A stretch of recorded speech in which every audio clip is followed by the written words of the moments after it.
Hey, welcome back to My Time to Fly. Today we're going to do a little bit of troubleshooting on the Mooney. As you probably realized in the last video, we had a little problem where I thought it was a bad magneto. When on the left mag, this thing felt like it lost a cylinder. Kind of had a 200 RPM drop and you could really feel it shaking. Really, to me, indicative of losing a cylinder. Now, I've never lost a cylinder on an aviation engine before. I've lost them in car engines at the racetrack. So I'm not exactly sure that it would be the same, but especially with the horizontal opposed nature of these airplane engines, it sure feels like it. So a lot of people reminded me that if a mag goes out, it might just go out completely, and this might not be a bad mag situation. It might just be a spark plug. So in looking at the airplane, the left mag, which is where we found the problem, on the right mag it runs smooth. The left mag runs our bottom spark plugs. I took the cowling off that same day, and found 3 old spark plugs and 1 what looked like new spark plug on the bottom half. So I bought 3 new ones because they're crazy money, 50 bucks a piece, and that's not even the fine wire stuff. It's just a normal old spark plug. And I brought my multimeter out here, and we're going to do some testing. We're going to see if we can't find the bad plug, or hopefully we find a bad plug. If not, I don't really have anything else with me. I don't have new wires or anything like that. So even if I don't find a plug that tests bad with my multimeter, I'll put the new ones in anyways, wire them up. And it's raining outside, but I might just get a little antsy. I tend to do that. Wheel the airplane out, fire it up, and see if it corrected any of the problem. So I'll bring you along with the journey. All right, so we got some extra light on the subject. Anybody who's been around a Mooney or knows the Mooney knows they're held together with about a bajillion screws. Fortunately for me, the vast majority of those screws were already removed when we were testing.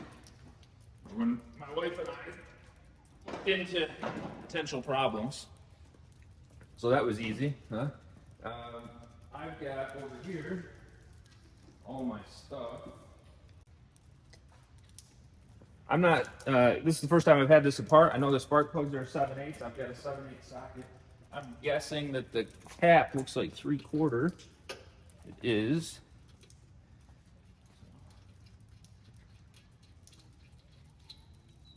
Pull that cap and spring off. I'm just gonna inspect for anything that looks bad or burnt or what have you, or frayed or anything that might lead me to believe we have a problem. I don't see anything that stands out here. I am confirming that both plugs on this side do appear to be the older plugs. I'll even pull that new plug though and check it, because, well, new parts go bad too, huh?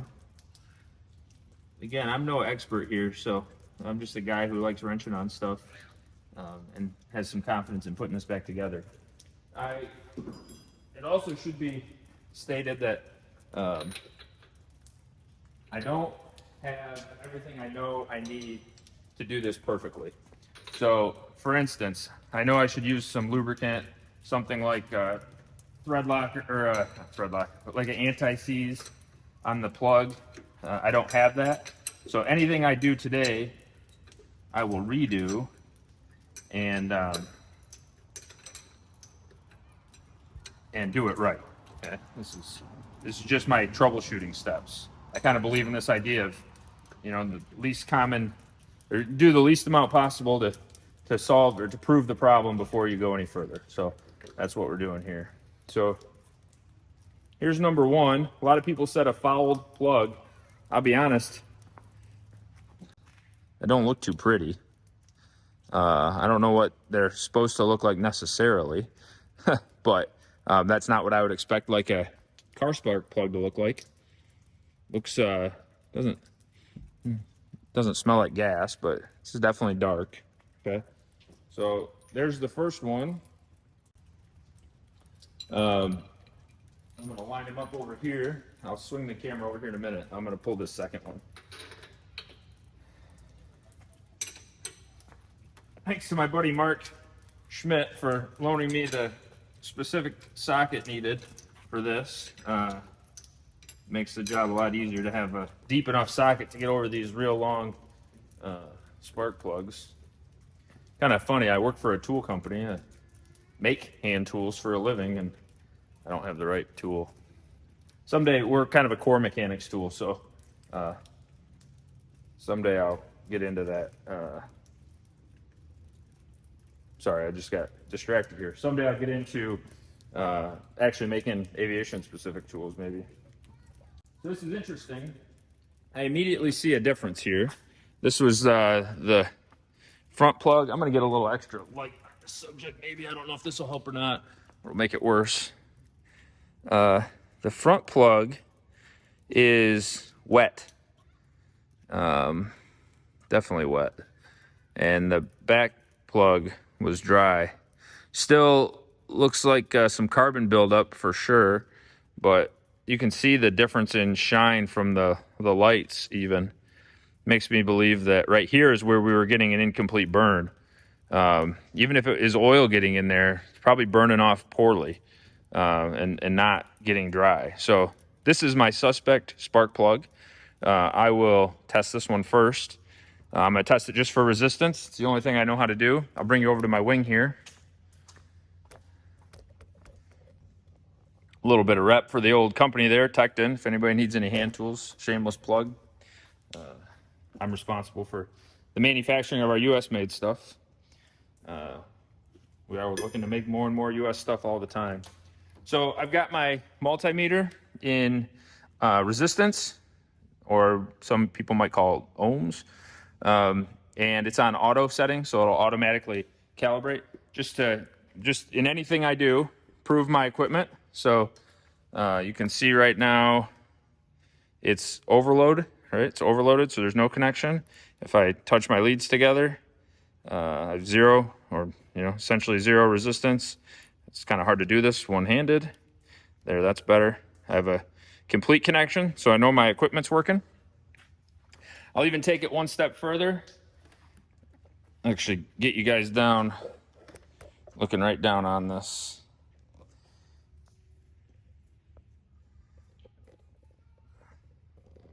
Sorry if you hear the girls yelling in the background. They're pretty hard to contain. They don't necessarily love being at the airport. Make sure I keep my new washer. All right, so I'll look to get on the lead on the inside of this plug. A little bit harder than an automotive plug to get to and hold it. And right on the end of that side, there you go. So you can see a resistance. I think that's technically 1,350 ohms, or we'll call it 1.3 kilo ohms. I'll probably get that wrong. So that's the target. I looked at the spec sheet for Champion spark plugs before I started doing this work, and that's what they called out. It's somewhere on my phone, but I'm recording with my phone. So here's the suspect spark plug. Get on the lead on the inside here, and on the top side, and I got nothing. Okay, so because I haven't tested a spark plug like this yet, I will test this other plug that is drier, right, looking, in the same exact fashion. Same spot on the inside, same spot on the outside. I got nothing there too. Well, that can't be right. Because there's so much carbon buildup on the outside of that, I don't really have what I need to do this, but I am going to try and scratch the surface up a little bit. I'm sure I can find something around here. I'm gonna replace this thing anyways. But I'm gonna try and take some material. Sorry, I should have this under the camera. I'm gonna try and take some material off this surface to get down to some bare metal. See if I can improve the connection that way.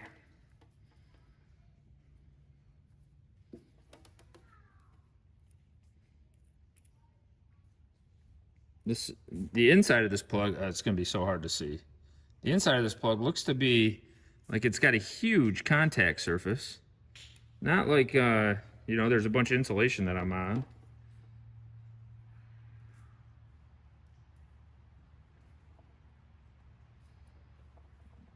can try and go down deeper onto this thing.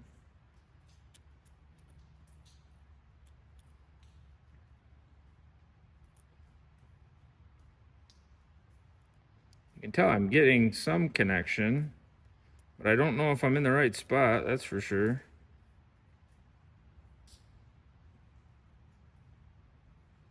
If I put the prong between the electrodes, then I'm getting some 2.2 thousand ohms.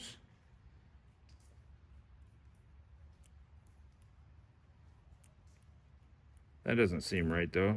From everything I know, it should be right to the tip of that thing. Get some connection. So I tell you what I'm gonna do. I'm gonna go around to the other side. I'll bring you with me. All right, so we're around on the other side now. I'm gonna take off this cowling. I just got 2 screws in each one.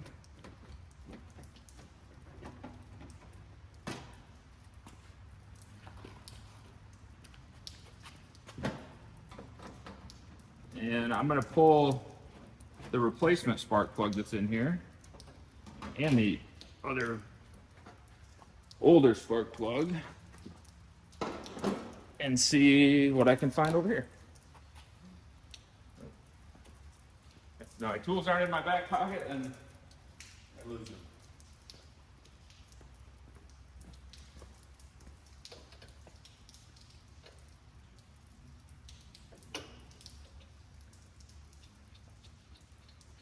Again, we'll just give it a quick inspection here. Make sure nothing seems funky on the wire. I'm not sure why, but during the last annual, we had 4 of the spark plugs replaced. I would imagine they did some testing on them and decided that those 4 were in need. I didn't ask too many questions. Perhaps I should have.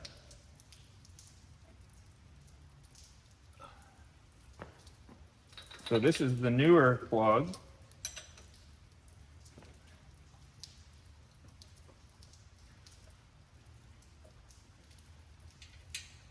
You may ask why I'm using a wrench to take that off. Well, like a normal mechanic, I forgot my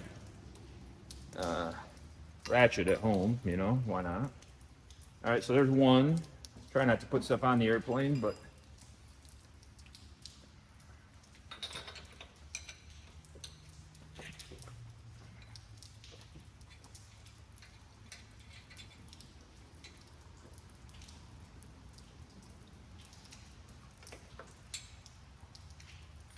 there's the other one. I'll say that this side, the plugs seem a little nicer. They seem a little better.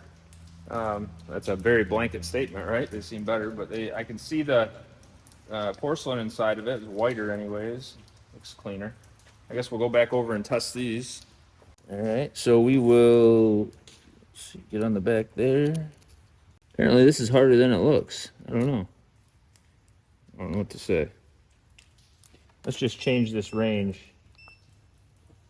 See if we can get a better reading with it not having to worry about it.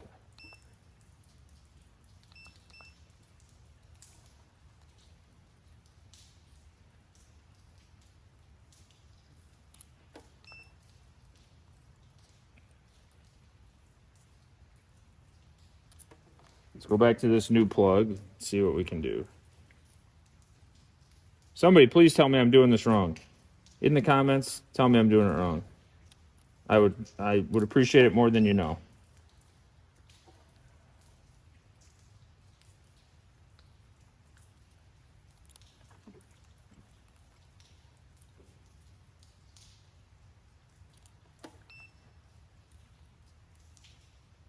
That one tests easy. 1300 ohms, right? 1300 ohms. These are the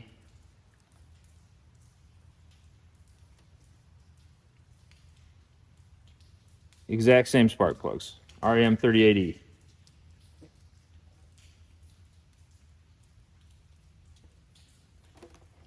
I'm going to get something to clean that up better. I will use one of the older spark plugs first. I've got a trusty Leatherman with a little file on it. Just clean this up. That's the old kiddos back there, screwing around as usual. I do not intend to reuse this, so if anybody thinks this is going to damage the plug, well, it's not going back in.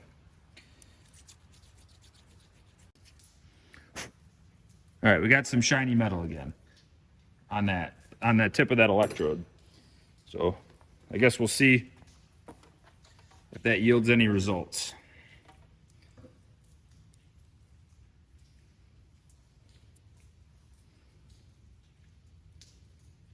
There we go, that's better. So 2200 ohms on that plug. Here's the suspect plug. We'll clean this up.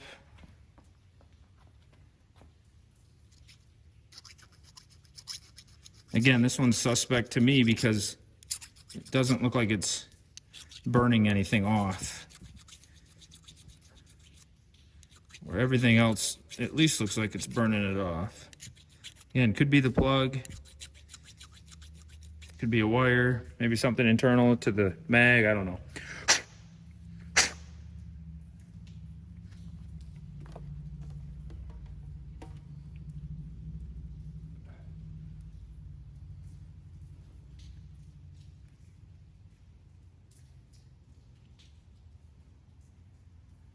Still got nothing there.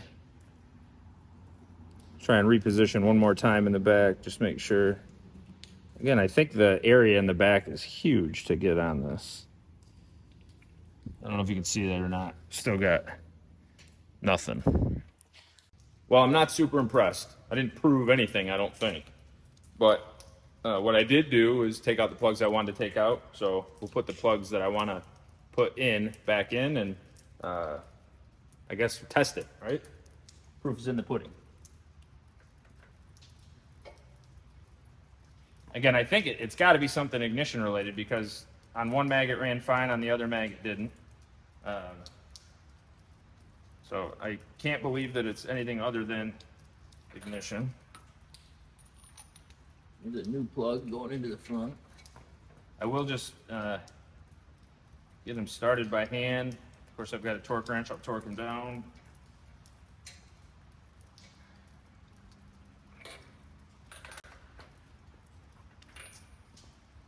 I don't know about you when you're working on stuff, but I gotta go back and forth all the time. Just like part of the code, you know? You can't have everything with you that you need.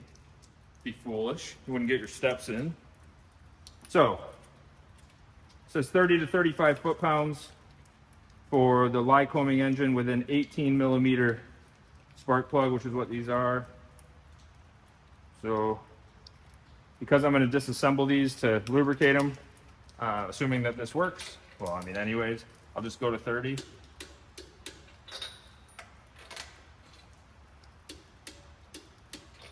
Nice and simple.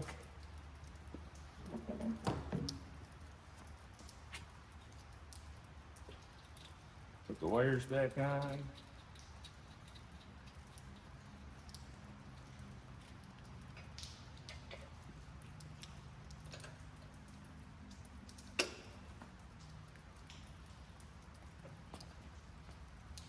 There's probably a torque spec for the wires too.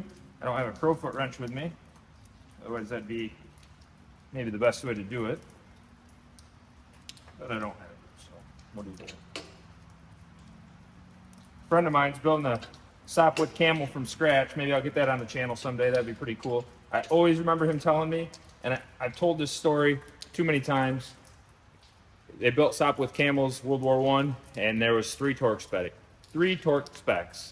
Tight, dead tight, and Tommy bar dead tight. If you can make an airplane fly with those three torque specs, then I'm all for torquing things appropriately, but at the same time, a little bit of feel and common sense goes a long way. So I'll get the other side on. I'll get some more screws buttoned up into this cowl. Maybe we'll wheel it out into the rain and see if it doesn't fix it.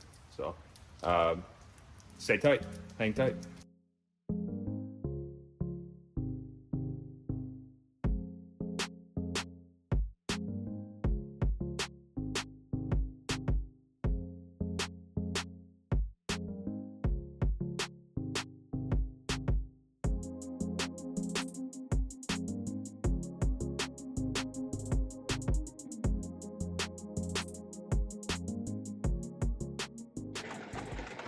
All right, so this might, I don't know, maybe a little foolish, but we're in the airplane.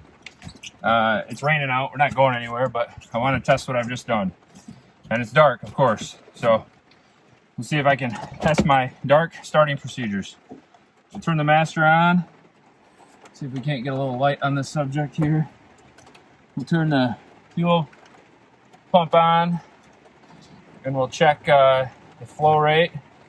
Flow came up, looks good. We'll prime it.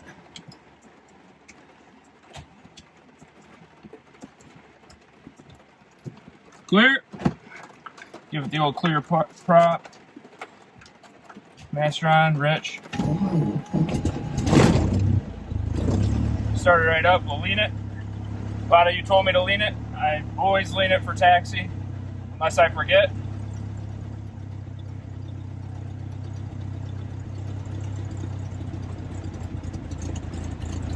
Maybe leaned it a little too far, that happens sometimes. Like I said, I lean aggressively to the point of cutout, so. I don't really have a good light on right now. I have a little flashlight that is dying. So oil temp's low, but coming up. Oil pressure's in the green. Cylinder temp's of course low, coming up. Looks good. Really my only goal here is to do a bit of a mag check. 1610 on the right mag.